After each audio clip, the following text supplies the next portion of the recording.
तकरीबन 16 घंटे की शांति के बाद ईरान फिर से भड़कता हुआ दिखाई दे रहा है।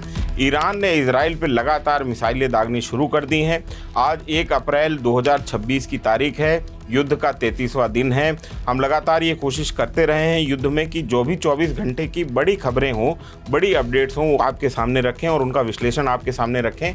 और ये वीडियो जो है उसी सिलसिले में नई कड़ी है। तो आइए चलते हैं, जैसे कि हमारी रवायत रही है कि ईरान के हिट से हम शुरू करते हैं कि ईरान ने कहाँ पे हिट किए हैं। तो वहीं से फिर से शुरुआत करते हैं। तो मुवफ़्फ़क़ एयर बेस है जॉर्डन में, जो कि बड़ा एयर बेस है और यहाँ पे यूएस आर्मी स्टेशन है। अभी भी यूएस आर्मी का जब रीडिप्लॉयमेंट हो रही थी, मोबिलाइजेशन हो रहा था, रीइंफोर्समेंट हो रही थी, तो मुवफ़्फ़क़ एयर बेस पे लगातार जो है यूएस ट्रूप्स जो उतर रहे थे और वहाँ पे ईरान ने जो है डायरेक्ट इम्पैक्ट किया है, डायरेक्ट हिट किया है। दूसरा, सेंट्रल इजराइल में कई क्लस्टर इम्यूनेशन जो है वो दागे गए हैं। क्लस्टर इम्यूनेशन मतलब एक मिसाइल में कई सारे बम एक साथ बांध के जब दागे जाते हैं उनको क्लस्टर इम्यूनेशन कहते हैं। तो रमत गान में, तेल अवीव में, पेता तिकवा सहित कई इलाकों में जो सेंट्रल इजराइल के हैं वहाँ पे डायरेक्ट इम्पैक्ट की हमारे पास में खबरें आ रही हैं। इसमें जो इजरायली ऑफिशियल्स हैं उनके द्वारा ये कंफर्म किया गया है इजरायली मीडिया को कि 14 लोग इस हमले में, ईरानी हमले में घायल हुए हैं। इसके अलावा हमाला बहरीन में बाटेल्को हेडक्वार्टर जो है उसको निशाना बनाया है ईरान ने, और वो निशाना बनाने की वजह उन्होंने बताई है कि यहाँ पे अमेजॉन वेब सर्विसेज का सेंटर था जिसको बाटेल्को जो है होस्ट करता था और इसकी वजह से ईरान ने इसको निशाना बनाया है। ईरान पहले ही कह चुका है कि पूरे गल्फ कंट्रीज़ में जहाँ जहाँ अमेरिकन बिजनेसेस चल रहे हैं वो उनके लेजिटिमेट टारगेट हैं, वहाँ पे वो लगातार हमले करेंगे। और पिछले 24 घंटे में जो युद्ध सबसे भयंकर हुआ है वो इजराइल और ईरान के बीच में नहीं हुआ है, वो लेबनान में हुआ है, लेबनान के मोर्चे पे हुआ है, जहाँ पे आईडीएफ और हिजबुल्लाह एक दूसरे के सामने हैं और लगातार एक दूसरे के ऊपर खतरनाक, बहुत शदीद किस्म के हमले कर रहे हैं। तो हम लेबनान के मोर्चे पे चलते हैं, वहाँ पे हम आपको लेके चलते हैं। तो एनाटा एक जगह पड़ती है जो कि बिन जबीएल में है। हमने कल के वीडियो में आपको समझाया था कि बिन जबीएल जो है वो हिजबुल्लाह के लिए क्यों स्ट्रेटजिकली इंपॉर्टेंट जगह है और उस जगह का इतिहास क्या रहा है और क्यों इजराइल जो है उसके ऊपर कब्जा करना चाहता है। और इजराइल पहले भी वहाँ काबिज रहा है साल 2000 तक और उसके बाद वो उस जगह को उसने छोड़ा है।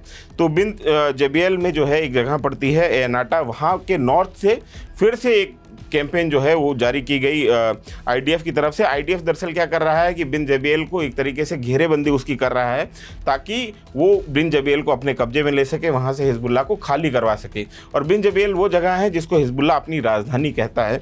तो बहुत बड़ा स्ट्रेटजिक पॉइंट है हिजबुल्लाह के लिए। और यहाँ पर आईडीएफ ने जो एनाटा की नॉर्थ से जो है घेरा तंग करने की कोशिश की, लेकिन हिजबुल्लाह की तरफ से ज़बरदस्त जवाब आया। उसके बाद में आईडीएफ को अपना पैर पीछे खींचना पड़ा। इसके अलावा हिजबुल्लाह ने कई जगहों पर काउंटर ऑफेंसिव जारी किया है। कई इलाके जो पिछले दौर में हिजबुल्लाह के हाथ से निकल गए हैं वहाँ पे हिजबुल्लाह ने अपनी प्रेजेंस दिखाने की कोशिश की है। वहाँ पे उन इलाकों में अपने जो असर और रसूख को है उसको रीगेन करने की कोशिश की है। तो वो इस साउथ ईस्ट लेबनान में, ख़ास तौर पे सियाम में, कंतारा में, नबातियह में, यहाँ पे ऐसी जगहों पे जो है ख़ास तौर पे हिजबुल्लाह की तरफ से अटैक्स जो हैं वो शुरू हुए हैं। कंतारा का नॉर्थ का हिस्सा जो है वहाँ पे हिजबुल्लाह ने उसको रिकैप्चर करने में कामयाबी हासिल की है। यहीं पे एक मरकावा जो टैंक है उसको भी हिट किया है हिजबुल्लाह ने। मरकावा 4 टैंक जो है वो आईडीएफ का सबसे बेहतरीन टैंक माना जाता है और इसके पास में अपना एक सुरक्षा सिस्टम है और उसको हिट किया है। एक तरीके से एक ऐसा टैंक है जिसके पास में अपना एडीएस है, अपना चलता फिरता खुद का सुरक्षा तंत्र है और उसको हिट किया है हिजबुल्लाह ने। और एक जो मरकावा टैंक है वो रकफ में हिट किया है। तो 2 मरकावा टैंक हिट किए हैं। इसके अलावा साउथ खयाम में रात को जो है हिजबुल्लाह ने अपनी प्रेजेंस दिखाई थी, वहाँ पे भी उन्होंने अपनी मौजूदगी दर्ज कराई है। और कंतारा का नॉर्थ उन्होंने फिर से कैप्चर कर लिया है, रिकैप्चर किया है हिजबुल्लाह ने। तो ये बड़े अपडेट हैं। आईडीएफ ने ये बताया है कि उनके 48 लोग जो हैं इस पूरी कैंपेन में घायल हुए हैं पिछले 24 घंटे में। तो ये बड़ा नुकसान है आईडीएफ के लिए। आईडीएफ के 48 सैनिक जो हैं घायल हुए हैं। उसने कई जगहों पर आईडीएफ के सैनिकों पर हिजबुल्लाह ने एम्बुश भी किया है, घात लगा के हमला किया है। इस वजह से आईडीएफ को बड़ा नुकसान झेलना पड़ा है लेबनान के मोर्चे पर। इसके अलावा एरबिल जो कि इराक में पड़ता है और एक स्ट्रेटजिक लोकेशन है, कुर्दिस्तान जो इराक का रीजन है वहाँ पे पड़ता है और यहाँ पे अमेरिकन ट्रूप्स मौजूद हैं। और यहाँ पे कैस्ट्रोल का जो वेयर हाउस है, जो कि एक ब्रिटिश कंपनी है कैस्ट्रोल, उस कैस्ट्रोल ऑयल जो हम लोगों को आपको अच्छी तरीके से पता है, हमारे जो इंजन ऑयल वगैरह डलते हैं, उसके वेयर हाउस को जो है एक ड्रोन से ईरान ने हिट किया है। इसके अलावा UKMTO मतलब United kingdom marine trade operations की तरफ से, जो कि एक बहुत विश्वसनीय संस्था मानी जाती है, मरीन ट्रेड्स के ऊपर जो भी भी अपडेट आते हैं तो उसमें यूकेएमटीओ को एक विश्वसनीय संस्था माना जाता है। उसने एक अपडेट जारी करके ये कहा है कि दोहा में से 17 नॉटिकल माइल दूर एक जो है फिर ऑयल टैंकर को ईरान ने हिट किया है। और इसके अलावा कुवैत का एयरपोर्ट जो है वहाँ पे फ्यूल टैंकर्स जो हैं, जो एविएशन फ्यूल के टैंक्स हैं, उनको हिट किया है ईरान ने। बहरीन में हमाला में ड्रोन से कई जगहों पे हमले हुए हैं। इसके अलावा फिफ्थ फ्लीट का बेस जो है मनामा में बहरीन में, उसको भी हिट किया है। कहा जा रहा है कि वहाँ पे अमेरिकन सैनिक जो हैं वो स्टेशन थे, इस वजह से इसको निशाना बनाया गया है। तो ये हुए अभी आज के जो पिछले 24 घंटे में ईरान की तरफ से जो बड़े हिट किए गए थे वो। तो ये तो हुए ईरान की तरफ से पिछले 24 घंटे में जहाँ जहाँ हिट किए गए थे उसकी तफसीलात हमने आपके सामने रखी। अब हम चलते हैं इजराइल की तरफ, और इजराइल और यूएसए ने कहाँ कहाँ हिट किए हैं इसके बारे में आपको थोड़ी सी डिटेल बताते हैं। तो सबसे पहली अपडेट ये है कि ओल्ड एम्बेसी जो यूएसए की है वहाँ पे हिट किया है। यहाँ पे कहा जा रहा है कि बसीज फोर्सेस जो कि वॉलंटरी फोर्सेस हैं IRGC की, वो स्टेशन थी, इस वजह से इसको निशाना बनाया गया है। हालांकि ये हिट जो है वो सांकेतिक भी है, क्योंकि इस पूरे के पूरे यूएस एम्बेसी को आपको याद होगा 1979 में इस्लामिक रेवोल्यूशन आने के बाद में, इस्लामिक क्रांति आने के बाद ईरान में यहाँ पे यूएस एम्बेसी स्टाफ को होस्टेज बना लिया गया था।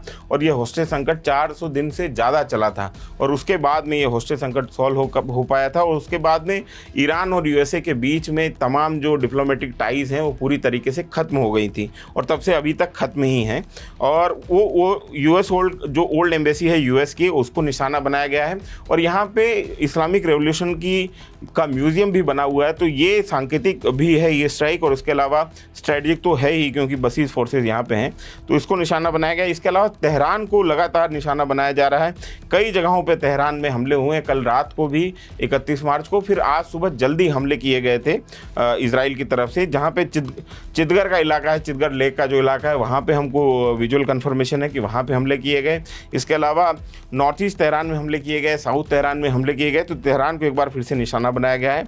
और इसके अलावा ईरानी मीडिया के द्वारा ये दावा किया गया है कि मुबारकेह में और खुजिस्तान में जो स्टील प्लांट है, जिनको 2 दिन पहले निशाना बनाया गया था इजराइल की तरफ से, उनको एक बार फिर से निशाना बनाया गया है। और इजराइल जो है लगातार हिट करने की कोशिश कर रहा है वहाँ की स्टील फैसिलिटीज़ को, ताकि जो स्टील यूज़ होता है तमाम हथियार बनाने में, उसकी सप्लाई किसी तरीके से रोकी जा सके। इस बीच में IDF ने अपने ऑपरेशंस की जो डिटेल दी है उसके हिसाब से पिछले 48 घंटे में उन्होंने 400 से ज़्यादा स्ट्राइक की हैं, जिसमें 15 वेपन मैन्युफैक्चरिंग साइट्स जो हैं उनको उन्होंने नुकसान पहुंचाया है। इस बीच में एक अपडेट ये भी आ रही है कि हाजी यूसुफ जो कि हिजबुल्लाह के साउथ फ्रंट के कमांडर थे, उनको जो है इजराइल ने टारगेटेड डेस्टिनेशन में मार दिया है। और ये ऑपरेशन जो है इसका क्रेडिट इजरायली नेवी ने लिया है, कि इजरायली नेवी ने कहा है कि हमारा ऑपरेशन था जिसमें हमने हाजी यूसुफ को मार गिराया है। तो ये तो हमने 24 घंटे में इजराइल और ईरान की तरफ से कहाँ कहाँ हिट हुए इसके अपडेट हमने आपको दिए। अब हम चलते हैं डिप्लोमेसी के मोर्चे पे। लेकिन डिप्लोमेसी के मोर्चे पे चलने से पहले एक मेरे लिए व्यक्तिगत चिंता की बात है, और तमाम जो मेरी बिरादरी के लोग हैं, जो मेरे हमपेशा लोग हैं, जो पत्रकार लोग हैं, उनके लिए एक चिंता की बात है। क्योंकि शेली किटलसन जो कि एक फ्रीलांस जर्नलिस्ट थी, अवार्ड विनिंग वॉर जर्नलिस्ट थी, उनको बगदाद की सड़कों से हथियारबंद लोगों ने अगवा कर लिया है। और ये CCTV फुटेज से कन्फर्म हुआ है कि उनको अगवा कर लिया गया है। और उन्होंने BBC, politico, new line magazine जैसे कई प्रतिष्ठित इदारों के लिए काम किया है, कई प्रतिष्ठित न्यूज़ आउटलेट्स के लिए काम किया है, और उनको अगवा कर लिया गया है बगदाद से। वो अमेरिकी मूल की जर्नलिस्ट हैं, और ये हमारे लिए चिंता की बात है, क्योंकि इस युद्ध में पत्रकारों को लगातार निशाना बनाया जा रहा है। अभी कुछ दिन पहले ही साउथ लेबनान में इजराइल की तरफ से 2 पत्रकारों को टारगेटेड असैसिनेशन में मार दिया गया, और ये बहुत गलत हो रहा है इस पूरे के पूरे युद्ध में। क्योंकि जो भी पत्रकार वहाँ पे वॉर कवर करने जा रहे हैं, उनको इन तमाम हमलों से इम्यूनिटी मिलनी चाहिए। और हमारे कई साथी पत्रकार जो कि तमाम मीडिया आउटलेट्स के लिए काम करते हैं और युद्ध की भयावहता जो है ग्राउंड से रिपोर्ट कर रहे हैं, और अपनी उनके जान जो है लाइन ऑफ ड्यूटी में हमेशा हथेली पे रहती है, ऐसे पत्रकारों की सुरक्षा को लेके हम सबको आवाज़ उठानी चाहिए। क्योंकि एक फ्री और इंडिपेंडेंट मीडिया जो है हर डेमोक्रेटिक समाज की ज़रूरत है।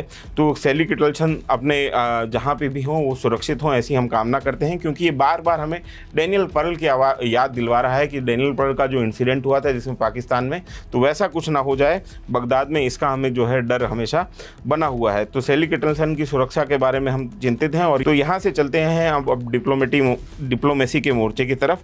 तो IRGC का सबसे पहले हम आपको बयान बता दें कि IRGC ने बड़ी टेक कंपनियां जैसे Google, Nvidia, Apple, IBM, Tesla, Intel और सिस्को जैसी जो कंपनियां हैं जिनके तमाम सेंटर्स चल रहे हैं मिडिल ईस्ट में और इजराइल में, उनको ये चेतावनी दी है कि आप वहाँ से अपने ऑफिसेस खाली कर दें, क्योंकि आप अब हमारे लिए लेजिटिमेट टारगेट हैं। उससे पहले अमेजॉन, जैसा कि हमने वॉर अपडेट में आपको बताया कि अमेजॉन वेब सर्विसेज के ऑफिसेज को लगातार निशाना बनाया गया है ईरान की तरफ से, और IRGC ने अब इन तमाम कंपनियों को चेतावनी दी है। अच्छा, आपको यहाँ पे एक बात ये भी समझनी पड़ेगी कि इजराइल की इकॉनमी का एक बड़ा हिस्सा जो है वो R&D से आता है, रिसर्च एंड डेवलपमेंट से आता है। तमाम टेक कंपनियों ने इजराइल में अपने R&D सर्विसेज सेंटर्स खोल रखे हैं जहाँ पे रिसर्च एंड डेवलपमेंट का काम चलता है, और तमाम लोग जो कि पहले मोसाद में या इस तरीके के इजराइल के जो सिक्योरिटी अपैरेटस में काम कर चुके होते हैं उनको यहाँ पे नौकरियाँ मिलती हैं, ताकि वो इन कंपनियों के लिए काम कर सकें और इनके कंपनियों के लिए रिसर्च और डेवलपमेंट करके नए प्रोडक्ट्स बना सकें।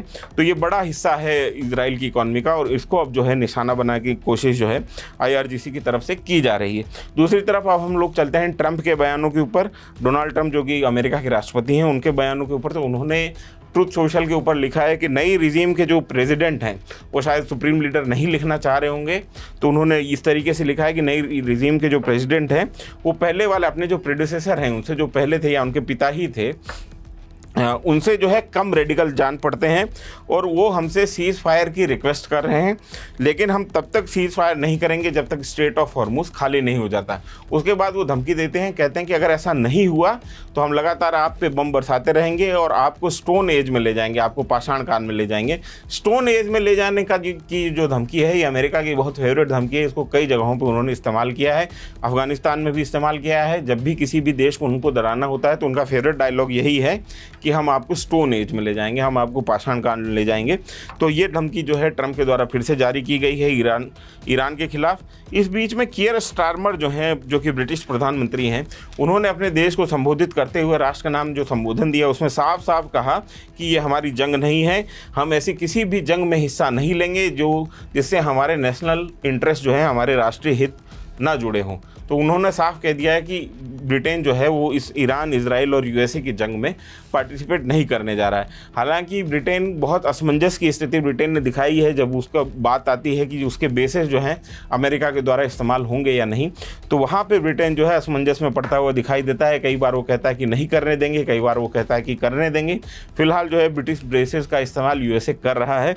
और इस बीच में ट्रंप ने एक और बात कहा है कि ये कियर स्टारमर का जो बयान आया है उसके बाद उन्होंने ये कहा है कि मैं नाटो से पीछे हटने की प्लानिंग कर रहा हूँ, नाटो से पुल आउट करने की प्लानिंग कर रहा हूँ।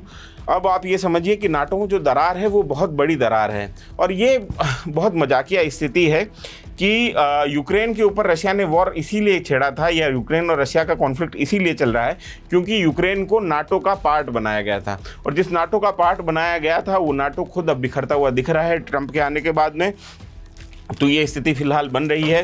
तो ये युद्ध अगर लंबा खींचता है या नहीं भी खींचता है और अमेरिका इस युद्ध से बाहर निकल जाता है तो भी नाटो के भविष्य के ऊपर जो है लगातार काले बादल मंडराते हुए हमें दिखाई दे रहे हैं। इस बीच में CNN ने एक रिपोर्ट की है, उसने ये कहा है कि ट्रंप एडमिनिस्ट्रेशन जो है उसके पास उसको ये समझ में आने लग गया है कि स्ट्रेट ऑफ हॉर्मुज़ खुलवाना जो है वो प्रैक्टिकल आइडिया नहीं है, और उसको हम जो है एंड गेम की तरह प्रेजेंट नहीं कर सकते हैं कि हम स्ट्रेट ऑफ हॉर्मुज़ खुलवाएं और ऑपरेशन वहाँ पे बंद कर दें। वैसी स्थिति जो है हमारी नहीं बन रही है। हम इस टारगेट को, इस मिलिट्री ऑब्जेक्टिव को भी जो है अचीव नहीं कर पाएंगे। इसीलिए ट्रंप ये कंसीडर कर रहे हैं कि वो स्ट्रेट ऑफ हॉर्मुज़ खुलवाए बिना ही एक तरीके से सीज़ फायर का ऐलान कर दें और इस युद्ध से अमेरिका को बाहर निकाल लें अब्रप्टली, मतलब बिना किसी नतीजे पे पहुंचे ही ये पूरा का पूरा युद्ध जो है ख़त्म कर लें और अपने तरफ से एक तरफा जो है जीत की घोषणा कर दें।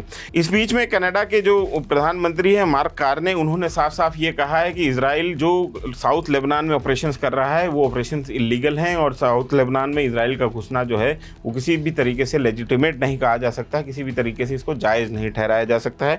तो इजराइल के विरोध का एक स्वर जो है वो अमेरिका के तुरंत बगल में जो कनाडा है, जिसको अमेरिका अपना 51वां स्टेट कहता है एक तरीके से, वहाँ से आ रहा है। और इस बीच में WSG मतलब वॉल स्ट्रीट जर्नल ने एक खबर की है, जिसके हिसाब से यूएई लगातार ये कोशिश कर रहा है कि उन्होंने अमेरिका को ये भी कहा है कि हम जंग में उतरने के लिए तैयार हैं, लेकिन जब तक स्ट्रेट ऑफ हॉर्मुज ना खुले तब तक जो है अमेरिका को इस युद्ध से हटना नहीं चाहिए। और ये लगातार वो अमेरिकन अपने जो पार्टनर्स हैं उनको ये समझाने की कोशिश कर रहा है कि आप स्ट्रेट ऑफ हॉर्मुज खुलवाए बिना जो है यहाँ से ना हटें। और दूसरी तरफ अमेरिका की जो मिलिट्री लीडरशिप है, जो पॉलिटिकल लीडरशिप है, उसको ये समझ में आ रहा है कि स्ट्रेट ऑफ हॉर्मुज खुलवाना बहुत मुश्किल टारगेट होगा, बहुत मुश्किल ऑब्जेक्टिव होगा मिलिट्रीली। तो ये थी पिछले 24 घंटे की बड़ी बड़ी अपडेट कि ईरान ने क्या किया, इजराइल ने क्या किया और डिप्लोमेसी के मोर्चे पे क्या हुआ। इसको हमने आपके सामने रखने की कोशिश की और हम अभी आपको ये समझाने की कोशिश कर रहे हैं कि फिलहाल युद्ध जो है वो डायरेक्शन लेस है, वो किसी भी दिशा में जा सकता है। ये प्रोलॉन्ग्ड वॉर भी हो सकता है ईरान और इजराइल के बीच में, जिसमें से यूएसए निकल जाए, या ऐसी स्थिति हो सकती है कि कोई एक समझदारी तीनों देशों के बीच में बन जाए और एक डिप्लोमेसी के रास्ते से इस संकट को सुलझाने की कोशिश की जाए। तो अभी बहुत घटाघोप की स्थिति है, बहुत अनिश्चितता की स्थिति है। इस युद्ध में क्या होने वाला है ये आने वाला समय ही बताएगा। आपको हमारा ये वीडियो कैसा लगा हमें कमेंट बॉक्स में लिख के जरूर बताएं। मेरा नाम है विनय सुल्तान, कैमरे के पीछे हैं असद। आपका ये वीडियो देखने के लिए शुक्रिया।